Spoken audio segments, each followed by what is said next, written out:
The worst part of making a video is starting it. That's objectively true, because I sit down and I record this, and I always end up recording my videos like 6 or 7 times, and every single time I have to figure out a way to start this video, and I always go like, hi guys, and then I follow up with my stupid little laugh, and it never turns out well. So hi sisters, Kelsey, and welcome back to my YouTube channel. we're talking about Girl with the Dragon Tattoo, because this is the only book I read last month, and it drained me of life, and I think I'm a worse person because I read it. So, we're going to discuss. Let's start with our main characters. So, first off, we have Mikkel Bloomquist. Quick overview.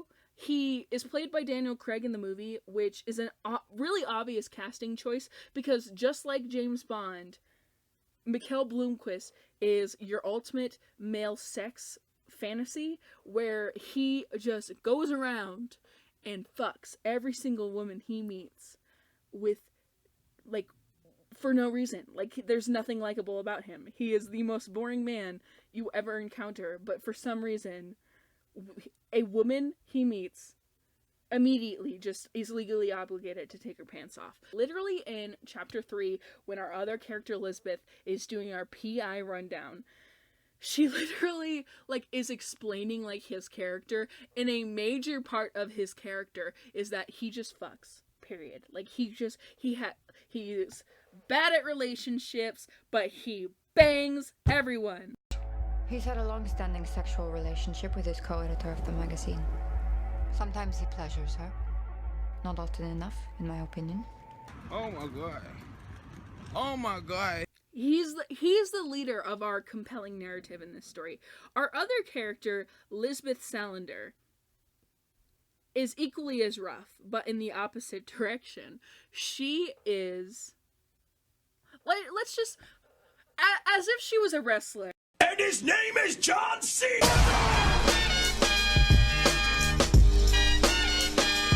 I'm just going to explain to you Lisbeth Salander's selling points. She's goth.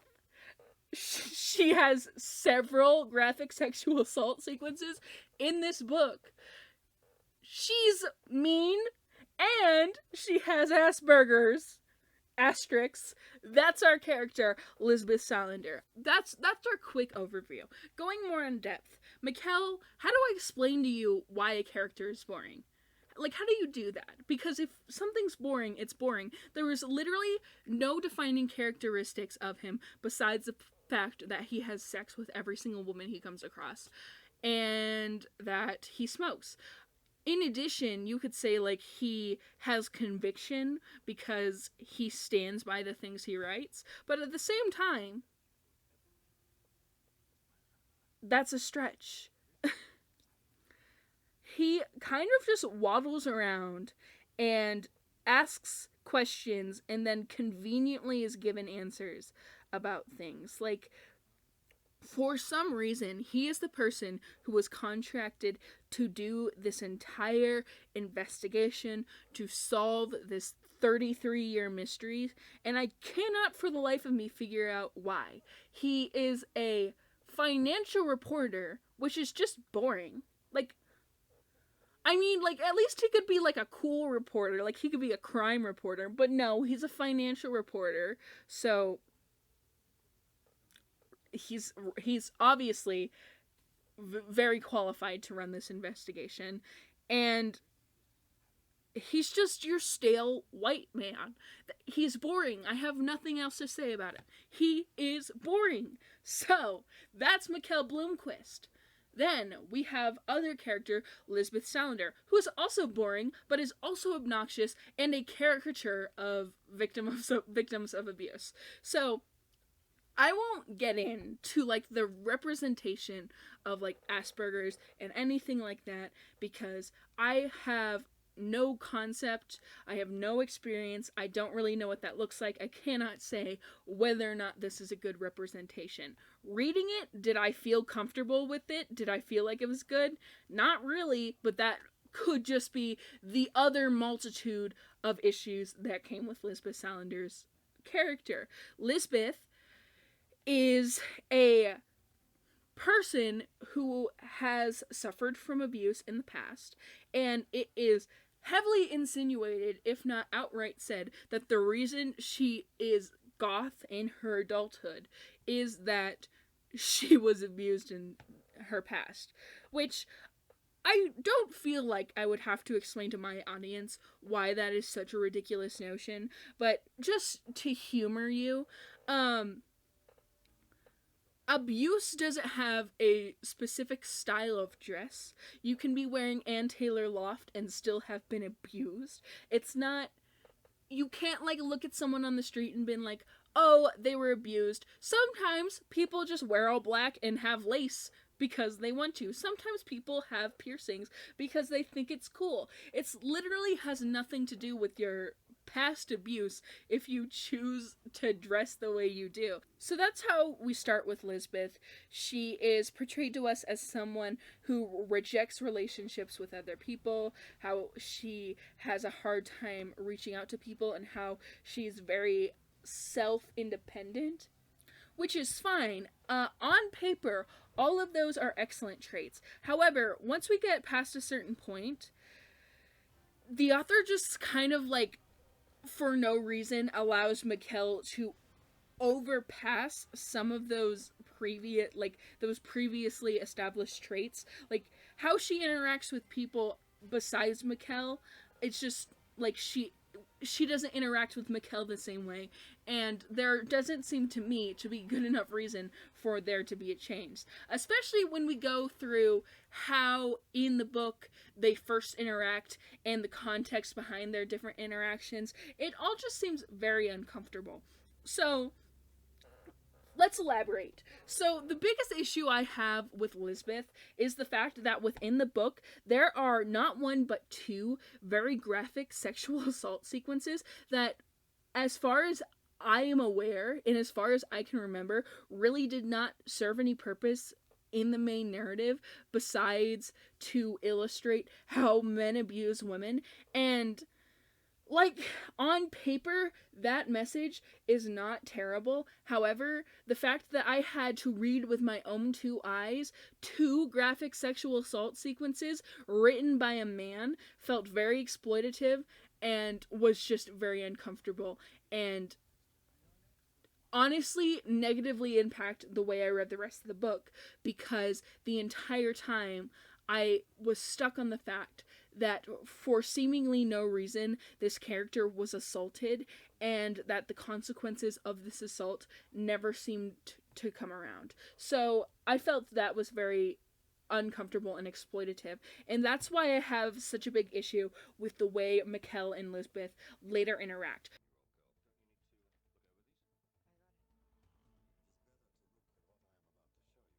So the first interaction between Mikkel and Lisbeth takes place as such.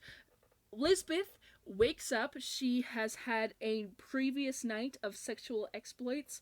She is naked and she hears a knocking on her door. She goes to the door. She does not have clothes on. I'm pretty sure she has like a towel or a blanket wrapped around her. Her clothes are still in the middle of the hallway.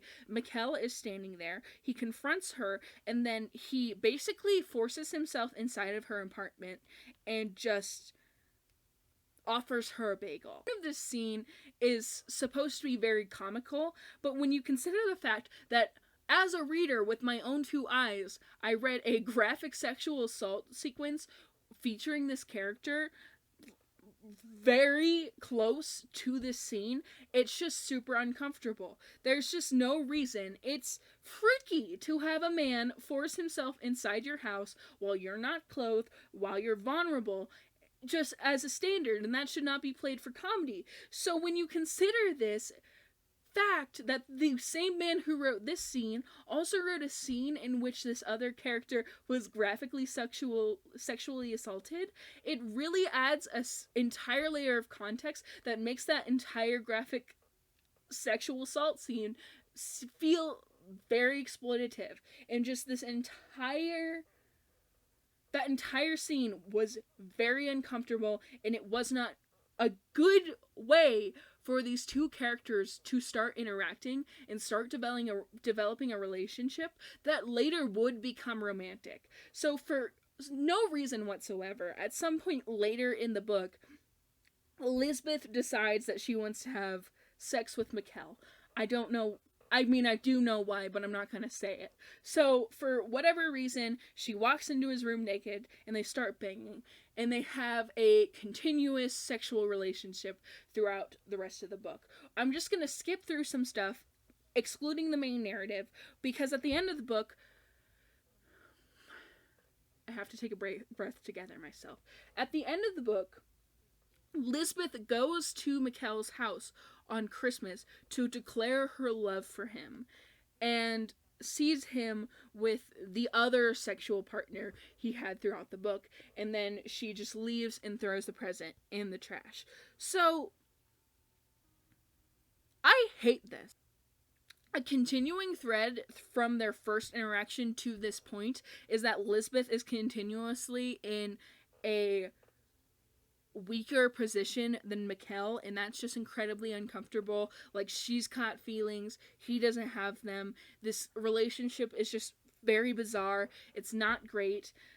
And I'm just also throughout this story, I don't really know how to explain it because I'm not from Sweden and this book takes place in Sweden, but she also is like a ward of state, so she doesn't have complete control of her own affairs, and the person who was in charge of her like financial affairs is the person who sexually assaults her. And everything about this was just so uncomfortable because we're supposed to be like engaged in this relationship, but at the same time, everything about this relationship is creepy, and there's no reason for Lisbeth to want to interact with this man in the way that she is. And we're giving no explanations for the reasons why she actually likes him. We're just told that she does. And to be honest, I'm not for it. I don't like this. This entire sequence is uncomfortable. Their relationship is no good. It's not built on anything, and I hate the fact that my own two eyeballs were going to read it. So we move on from this entire relationship. Let's talk about the entire storyline, because that is less horrifying and just boring. Reading this story has the same emotional feeling as taking a math test. In a math test, you go in and then you like hit the things you're really good at that you practiced a lot on, and you're really good at them, and you're like, I've got this, I'm gonna ace this test. And then you hit a point and you're asked to do something different, and you're like, fuck, I don't remember any of this shit, it wasn't on the homework. So that's how this book was like. There's two like plots. There is the Harriet Wenger plot, which is circulating around the disappearance of the niece of a millionaire. And then there is the Millennium Magazine plot, which is just finances, and it's inexcusably boring. The Millennium Falcon plot started with fucking Mikkel being sued for libel by this guy named Wennerstrom. So, Mikkel Wenger, Harriet Wenger's uncle contacts Mikkel and is like, hey, I've got dirt on Wennerstrom if you will come and investigate my niece's disappearance. So Mikkel, he walks on over and he goes to investigate. And the Harriet Wenger plot for most of the book is fairly decent. There are parts where it lags a little bit. There are parts where it gets to be a little bit slow in that you just kind of lose interest in the things that are happening around it. But for the most part, it's a solid mystery plot. The ending was decent. It wasn't the worst I've ever read. And overall, I see no issue with that besides the fact that Mikkel slept with people involved with the case, which is just unprofessional and putting semen on a perfectly clear window. So there's that. So we're also forced to read about the finances of Millennium for a very long time, how they're going to save the magazine despite the fact that their reputation is in ruins because of this liable conviction. It's just... Literally, I wrote notes for this, and under the Millennium storyline, I just put a frowny face. Overall, the Millennium storyline is just incredibly boring. However, we'll get to the end in a second. We get to the conclusion of this Harriet Wenger thing. Spoilers, she's still alive. She was actually in Australia this entire time herding cattle. She ran away from her uncle's house because both her brother and her father were sexually assaulting her, and she didn't feel like there was an out. So she just ran away. And then Mikkel is taken hostage by the person who was raping Harriet, and he is then beaten and whatnot. And it's revealed to us throughout the story that Martin Wenger and his father were both serial killers who took, like, verses from the Bibles to, like, torture women. It doesn't matter. It's very standard serial killer stuff. Oh, Bible, ooh, sin, I'm gonna rape my niece. Anyway, it's just... It is what it is. So, to wrap up that storyline in a nice little bow, Lisbeth kills Martin, and then they just decide that they don't want to expose Harriet to further trauma, which to one extent I agree with, but also Martin is like a 40-year serial killer. He has multiple victims. The victims' families don't know what happened to their family members. They've never gotten justice. And I don't know how... I didn't like that conclusion. I didn't like the fact that this powerful man abused women and murdered people straight up for years, and that the conclusion of this story was that he died, but he still got away with it, sort of. I didn't really like the way that entire thing concluded. It was kind of funky. I just didn't feel good about it. Like, it didn't feel like a decent, like, wrap-up, like, where everybody got consequences. And I feel like, to an extent, that's accurate, but at the same time, it was icky. I've been watching a lot of cold case files recently where, like, the victims' families, like, spend years trying to figure out what happened to their family member and trying to get justice. And the way that this book concluded, the murder subplot, just was clashing with that in my head, and it's not making soup. So, the Millennium storyline concludes with Lisbeth, who, coincidentally, is a super hacker.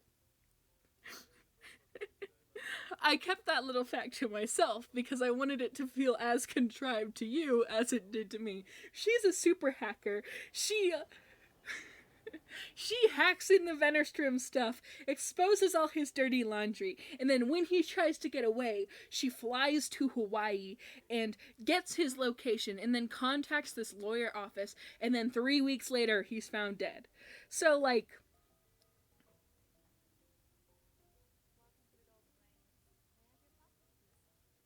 How do I, like...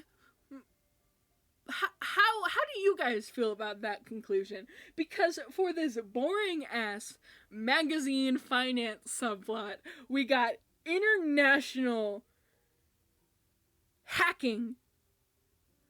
But for the murder subplot, we just got a guy who died after he took Mikkel to his fucking blood dungeon. I don't know. It just the tone in this book was very wonky towards the end, where you have, like, this serious, brutal torture scene with Mikkel, where he's, like, humiliated and whatnot, and then we have international super hacker Lisbeth going to stop Vennerstrom. Anyway, I'm gonna leave that there. So, in conclusion, the way I felt about this book is that for many, it was either boring or uncomfortable. And then towards the end, it just got a little bit ridiculous. It was boring or uncomfortable. And I wouldn't recommend anybody read it, especially female readers, because it's uncomfortable to read. When you think about the context behind the words that are written and the way scenes are portrayed, it kind of takes on this like sub context that just makes the entire thing feel very, very exploitative, and I don't jive with it. So yeah, I wouldn't recommend it to anybody. If you really want to read a good mystery, read The Chestnut Man. It doesn't get better. It gets worse. Hi guys, so this probably looks and sounds like dog shit, but thank you if you got to the end of that video. God bless, because I got tired just editing it. This book, oh my god, even like listening to me talk about it was an exhausting experience because this book just fucking obliterated me. So I appreciate you if you got to the end of it. Make sure you check out my social medias, check out my Goodreads, check out my Twitter. Just do whatever. Comment down below what you thought, if you've read The Girl with the Dragon Tattoo or anything else. I just want something to talk to. Thank you all for watching. Have a good day.